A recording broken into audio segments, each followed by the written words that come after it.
15 లోపు సర్పంచ్ ఎన్నికలు, ముందు ఎంపీటీసీ జెడ్పీటీసీ, ఆ తర్వాత పంచాయతీ, ఆ వెంటనే మున్సిపల్ ఎన్నికలు, 45 రోజుల పాటు వరుసగా ఎలక్షన్స్, స్థానిక ఎన్నికల పూర్తికి ప్రభుత్వం కసరత్తు, జూన్ చివరి లేదా జూలై తొలి వారంలో ఎన్నికల షెడ్యూల్, ఆ లోపే రైతు భరోసా కంప్లీట్ చేసేలా ప్లాన్, ఆగస్టు 15 లోపు అన్ని రకాలైన స్థానిక సంస్థల ఎన్నికలను పూర్తి చేయాలని ప్రభుత్వం టార్గెట్ పెట్టుకున్నట్లు తెలుస్తున్నది.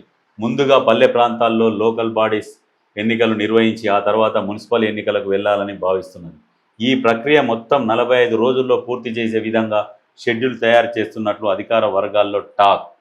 షెడ్యూల్ విడుదల చేసేలేపు పెండింగ్లో ఉన్న పలు అభివృద్ధి సంక్షేమ కార్యక్రమాలను పూర్తి చేసేందుకు అధికారులు క్యాలెండర్ తయారు చేసే పనిలో ఆఫీసర్లు బిజీగా ఉన్నట్లు తెలుస్తుంది.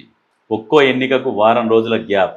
ముందుగా ఎంపీటీసీ జెడ్పీటీసీ ఎన్నికలు నిర్వహించేందుకు ప్రభుత్వం మొగ్గు చూపుతున్నట్లు తెలుస్తుంది. ఈ ఎన్నికలు ముగిసిన వారం రోజుల తర్వాత సర్పంచ్ ఎన్నికలకు వెళ్లాలని ప్లాన్ చేస్తున్నట్టు సమాచారం. ఒకవైపు సర్పంచ్ ఎన్నికలు జరుగుతున్న సమయంలో అటు ఇటు పరోక్ష పద్ధతులు నిర్వహించే మండల జిల్లా పరిషత్ అధ్యక్షుల ఎన్నికలు పూర్తి చేసేందుకు షెడ్యూల్ తయారు చేస్తున్నట్లు టాక్.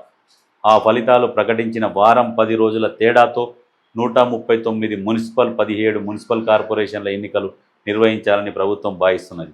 ఈ ప్రక్రియ మొత్తం 45 రోజుల్లో పూర్తి చేసి ఆగస్టు 15 లోపు కొత్త పాలక వర్గాలతో జెండా వందనం చేయించడమే టార్గెట్గా పెట్టుకున్నట్లు సెక్రటరియట్ వర్గాల్లో డిస్కషన్ జరుగుతుంది. షెడ్యూల్ లోపు రైతు భరోసా పూర్తి. స్థానిక సంస్థల ఎన్నికలకు షెడ్యూల్ విడుదల చేసేలోపే రైతు భరోసా కింద పంట సాయం పంపిణీ పూర్తి చేయాలని ప్రభుత్వం ప్లాన్. అయితే ఇప్పుడు ఈ ఎన్నికలు వస్తున్నాయి.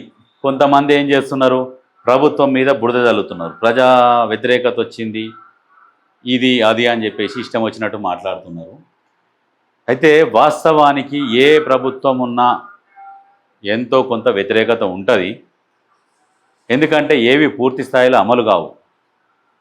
కానీ ఇప్పుడున్న ప్రభుత్వంలో దాదాపు ఒక 50 to 70% అమలైన వాటిలల్లో ఈ ఒక్క రైతు భరోసా అనేది పూర్తి స్థాయిలో అమలు కాలేదు. రుణమాఫీ అనేది జరిగింది, మిగతా పథకాలు అమలైనవి. ఈ రైతు భరోసా ఒకటే చాలా ఇబ్బంది పెడుతున్న సమస్య. ప్రభుత్వాన్ని ఇబ్బంది పెడుతున్న ఉన్న పథకం ఏదైనా ఉన్నది అంటే అది రైతు భరోసా మేజర్గా. సరే, అది కూడా క్లియర్ చేస్తారు. అది ఒక్కసారి క్లియర్ అయిందంటే తర్వాత కంటిన్యూ అవుతుంది. ఇంకొక విషయం ఏంటంటే ఇప్పుడు లోకల్ బాడీ ఎలక్షన్లు ఉన్నాయి, ఎంపీటీసీ జెడ్పీటీసీ సర్పంచ్ ఎలక్షన్లు. ఈ ఎలక్షన్లల్లో ప్రజలు చాలా తెలివి కల్లోళ్ళు. ఎవరు ఓటేస్తారు? రాష్ట్రంలో ఏ పార్టీ అధికారంలో అయితే ఉంటుందో వాళ్ళకే ఖచ్చితంగా ఓట్లేస్తారు. ఎందుకంటే ఇప్పుడు నిధులు రావాలన్నా, ఏమైనా పార్టీ నుంచి పనులు చేయించుకోవాలన్నా, ఇప్పుడు డైరెక్ట్ ఆ ఎమ్మెల్యేలను కలవాలి, పోవాలి, మంత్రులను కలవాలి, ఏమైనా పనులు చేయించుకోవాలి, ఏమైనా సమస్యలు వచ్చినాయి అన్నప్పుడు ఏం చేస్తారు? అధికార పార్టీకే ఓట్లేసి గెలిపించుకుంటే ఇప్పుడు ఏమైనా పనులు ఈజీగా అయిపోతాయి. కాబట్టి ప్రజలు కూడా అధికార పార్టీనే గెలిపిస్తారు ఖచ్చితంగా.